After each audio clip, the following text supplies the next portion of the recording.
मालेगांव शहर की आवाम की भलाई के लिए थे, जो पूरे मंजूर हुए। हमें बहुत खुशी है कि ये विषय पूरे मुकम्मल तौर से बखूबी सभी ने हमारा साथ दिया ये विषय पूरा करने के लिए। अहम विषय जो जन्म दाखिले के थे वो दोनों भी आपने मंजूर कर लिए और अच्छी खूबी के साथ, तो आप उसके बारे में क्या कहेंगे? जो जन्म दाखिले का मामला है, हमने कॉरपोरेशन के जो इलेक्शन हो रहे थे, हमने हर मीटिंगों में जगह जगह जाकर जो हमारी गरीब आवाम को बहुत ही दिक्कत का सामना करना पड़ रहा है, अभी तक भी वो बहुत मुश्किलों में है, हमने उसी के हिसाब से जन्म दाखिलों का जो मामला महासभा में लिया, हमने वो हिसाब से अभी विषय पर चर्चा भी किया और इंशाल्लाह ज़रूर इसका फ़ायदा आवाम को बहुत जल्द मिलने को आ जाएगा, सामने जल्द ही आएगा।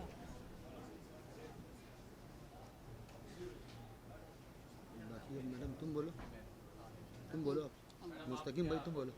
आज पहली महासभा थी और दोनों महिला मेयर और डिप्टी मेयर को हाउस की लीडर किया, तो कैसा अनुभव रहा? बहुत खुशी की बात है कि जब हमने मेयर साहबा ने अपना खिताब किया और उन्होंने बताया कि भाई हम महिला हैं, और मैंने भी अपने खिताब में बताया कि यहाँ ऐसा हिस्ट्री में पहली बार हो रहा है कि मेयर और डिप्टी मेयर दोनों महिलाएं, और ये खूबसूरती है हमारे संविधान की, बाबा साहब अम्बेडकर की, कि जिसकी वजह से आज एक महिला महापौर बनी और मैं भी यहाँ महिला हूँ। तो हमने ये मांग की कि भाई जो हमारा भारत है वो और हमारे महाराष्ट्र का जो कल्चर है कि हम औरतों का सम्मान करते हैं, तो वो उसी तरह सम्मान करके लोग हमारा साथ दें। और हमने ये देखा कि सारे गट नेता ने, सारे हाउस ने हमको मामूली छोटी बातें छोड़ दी जाए तो उन्होंने हमारी मदद की, और आज जो मालेगांव शहर के अहम विषय थे, जन्म दाखिले का मामला जिससे लोग आज 3400 लोग परेशान हैं, उसमें हमको कामयाबी मिली। एक मैं मानती हूँ कि एक राहत का काम है, जो लोग आज जेल में हैं, जिनके ऊपर केसेस हुए, आज उनके लिए हम हमारी हैसियत के मुताबिक, जहाँ मालेगांव डिफेंस कमेटी शेख आसिफ साहब मुस्तकीम डिग्निटी 1 साल से लड़ाई कर रहे हैं, जो बेजा लोग जेल में हैं और बेजा कानून के दायरे में फंसे हुए, आज एक बड़ा कदम हमारा इलेक्शनी वादा पूरा हुआ, जिसका हमको खुशी है। हम अल्लाह ताला की शुक्रगुजार है कि हमसे ये काम उन्होंने लिया। महासभा में बोले कि जो ये जमीन दाखिला उसके मामले में नायब तहसीलदार के ऊपर कार्रवाई करने की कोशिश है। देखिए, सही अहम सवाल ये है कि जन्म दाखिले के सवाल पर जो लोगों ने मालेगांव शहर पर इल्ज़ाम लगाया, SIT बैठाई गई, किरीट सुमैया यहाँ बार बार आए, SIT की अपनी इंक्वायरी कंप्लीट हो गई, उसमें कई लोग सिर्फ मुसलमान नहीं हैं। मैं एक मिसाल दिया था दीपक भोसले की, जो 1988 में नगर अध्यक्ष थे। भोसले खानदान मराठा समाज का, क्या वो रोहिंग्या पाकिस्तानी या बांग्लादेशी हो सकते हैं क्या? कोई भी मालेगांव में रोहिंग्या बांग्लादेशी और पाकिस्तानी नहीं है। ये तो SIT की जो रिपोर्ट गई, वो रिपोर्ट में आज तक ये साबित नहीं हुआ कि ऐसा कुछ है।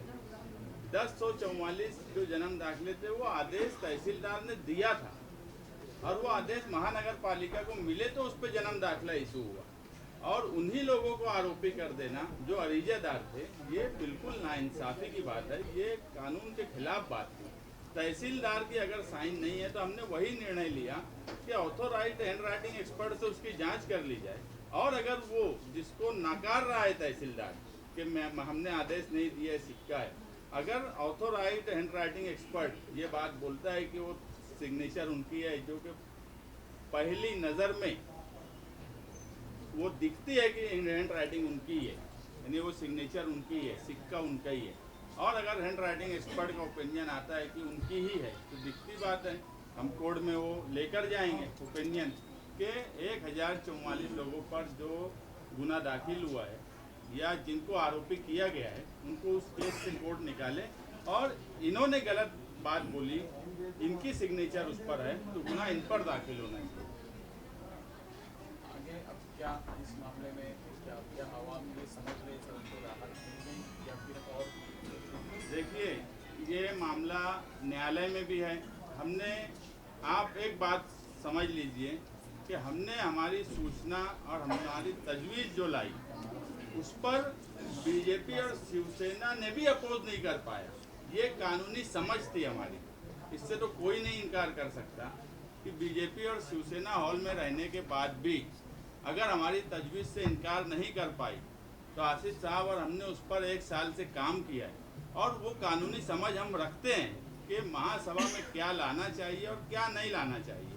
जो लोग महासभा के बाहर ये बोलते थे कि ये महासभा का इख्तियार नहीं है, इनको समझ नहीं है, मुझे लगता है अब उनको भी समझ आ गई होंगी कि शिवसेना बीजेपी भी अगर हमारी तजवीज़ का समर्थन की है तो हमको कानूनी समझ कितनी है। आप इस्लाम पार्टी के गठनेता है, आज महासभा में ये दिखा कि आप शहर के इस हिस्से को और उस हिस्से को दोनों को बराबर रखने का कोशिश आपने की है। क्या आगे भी इस तरह से चलते रहेंगे और शहर को तरक्की के रास्ते पर लेके जाएंगे? पूरा शहर हमारा है और यहाँ के जो जितने भी रहवासी है, चाहे वो हिंदू भाई, मुसलमान भाई, जितने भी लोग हैं, हम सबको साथ में लेके चलेंगे। हम भेदभाव पूरे शहर के अंदर भेदभाव नहीं करेंगे और पूरे शहर की आवाम के जितने भी कामकाज है हम इंशाल्लाह पूरा ईमानदारी से पूरे शहर की आवाम का हम कामकाज करें। महापौर मॅडमांना आज सभागृहामध्ये पुन्हा महापुरुषांचा फोटो देण्यात आला, प्रतिमा देण्यात आली, काय सांगा? फोटो यहाँ मंगाए ना हमने, यहाँ मंगाए ना, लेके आए ना उन्होंने यहाँ पे। वही फोटो का मामला पुलिस केस में चल रहा है। क्या चल रहा है? फोटो का जो मामला है, टीपू सुल्तान के फोटो का मामला पुलिस केस में चल रहा है। वो हिसाब से संविधान की 5वीं और राष्ट्रपुरुषों की फोटो भी आप आपको दी हुई महापौर हमको दिए, हमने ले रख लिया उसको। जो मसला चल रहा है महापालिका में, नगर सचिव डिपार्टमेंट ने भी उनको ऊपर आदेश निकाला है कि महापुरुषांचे फोटो लावण्यात यावे असे। तो लगाएंगे, लावतील असं। संविधान जिन बातों का अधिकार हमको देता है, संविधान में बाबा साहेब अम्बेडकर के संविधान में उस हम रह के हर वो काम करेंगे जिसकी इजाज़त संविधान देता है।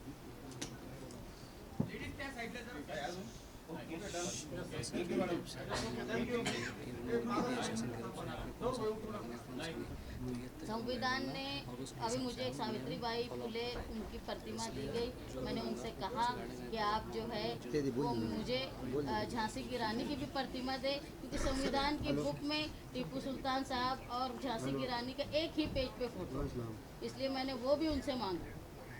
क्या हुआ?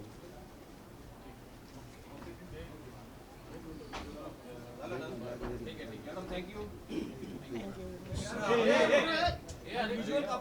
उनका चल रहा है।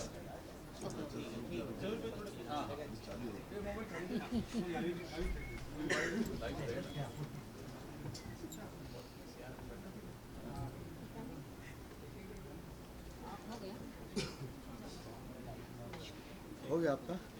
मेयर साहबा की और मेरी तरफ से महाराष्ट्र के हर नागरिक और मालेगांव के नागरिकों को हमारे छत्रपति शिवाजी महाराज की जयंती की बहुत सारी शुभकामनाएं। और आज से रमज़ान शुरू हो रहा है, तो उम्मत इस्लामिया मालेगांव शहर के लोगों को रमज़ानुल मुबारक की मुबारकबाद। Thank you.